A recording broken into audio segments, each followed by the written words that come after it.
Good morning all of you. आज हम पढ़ते हैं आपकी बुक का चैप्टर नंबर 25 जो कि है विस्मयादि बोधक। विस्मयादि बोधक वे शब्द होते हैं, इनका वैसे तो कोई विशेष अर्थ नहीं होता है।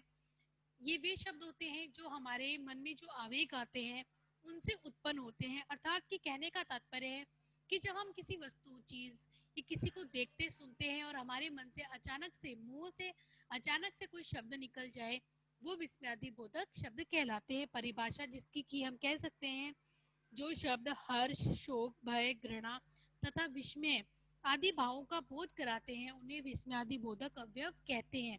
कहने का तात्पर्य है हर्ष यानी खुशी, शोक यानी दुख, भय यानी डर।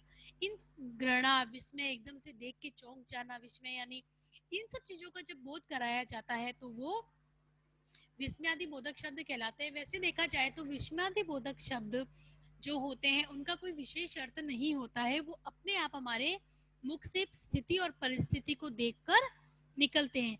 जब भी हम विस्मयादि बोधक शब्दों का प्रयोग करते हैं तो इस चिन्ह का प्रयोग जरूर करते हैं। इस चिन्ह को हम इस प्रकार लिखते हैं। इस चिन्ह का विस्मयादि बोधक शब्दों को जब भी हम प्रयोग करते हैं तो इस चिन्ह का प्रयोग अवश्य किया जाता है। इसे विस्मयादि बोधक चिन्ह कहा जाता है। अब हम देखते हैं कि विस्मयादि बोधक के भेद कितने प्रकार के होते हैं। तो हम देखते हैं कि पहला जो विस्मयादि बोधक का भेद है वो है हर्ष बोधक। हर्ष यानी खुशी। खुशी में जो हम शब्दों का इस्तेमाल करते हैं उसमें हर्ष बोधक चिन्ह आता है। जैसे हाँ, कितना सुंदर है, खुशी हुई। अरे यह मेरा मकान है। हम कुछ एग्जाम्पल उदाहरण देखते हैं। अरे यह मेरा मकान है, खुशी हुई। अरे, अरे क्या है, अरे एक विस्मयादि बोधक शब्द है और उसके आगे ये चिन्ह जरूर लगेगा। लेकिन आप पूरे वाक्य को, जब आप पूरे वाक्य को देखेंगे तब आप समझ जाएंगे कि वो हर्ष बोधक है। जैसे शाबाश तुमने तो परीक्षा पास कर ली, यानी कि खुशी, खुशी से संबंधित जब चिन्हों का प्रयोग किया जाए तो वहां पर हर्ष बोधक होता है। दूसरा है शोक बोधक। शोक का अर्थ ही अपने आप में दुख होता है। जैसे हे राम इनको शांति देना। दूसरा, ओह बड़ी दुर्घटना है, बड़ी दर्दनाक दुर्घटना है। ओहो, हे राम, इन शब्दों के आगे यह चिन्ह अवश्य लगेगा। जब हमें किसी वाक्य से यह पता चले कि वहां पर शोक अर्थात कि दुख है तो वहां पर शोक बोधक होता है। तीसरा नंबर आता है भय बोधक यानी कि डर। जैसे हाय रे सांप आ गया, डर लगा आपको, हाय रे। पूरा वाक्य जब आप पढ़ेंगे तब आपको पता चल जाएगा कि कौन सा भेद है। हाय रे, अरे यहाँ तो बड़ा खतरा है, यानी कि भय का आभास हो रहा है तो यहाँ पर भय बोधक।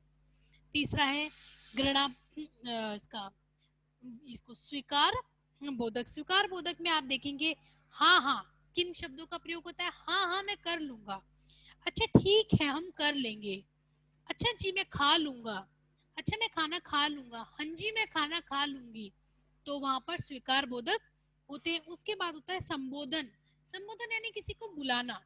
अरे, ओ, हे प्रभु, अजी, सुनो आदि शब्दों का संबंध संबोधन में किसी व्यक्ति विशेष को या किसी भी व्यक्ति प्राणी को आवाज लगाना या बुलाना संबोधन में आता है। इसके लिए अजी, सुनो, हाँ जी, हे प्रभु आदि शब्दों का प्रयोग किया जाता है। उसके बाद आता है घृणा बोधक।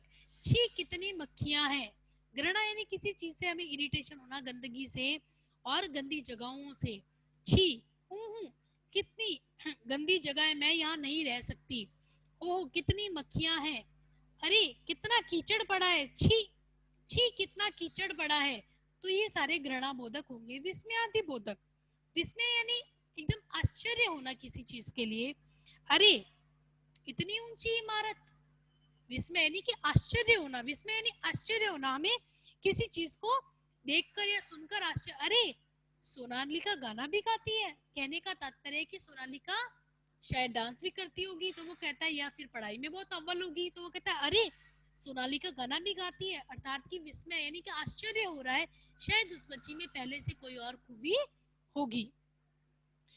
8 नंबर है, 8वां नंबर है चेतावनी बोधक यानी कि किसी को चेतावनी देना। सावधान आगे बस खड़ी है, या सावधान आगे से बस आ रही है, यानी चेतावनी दे देना।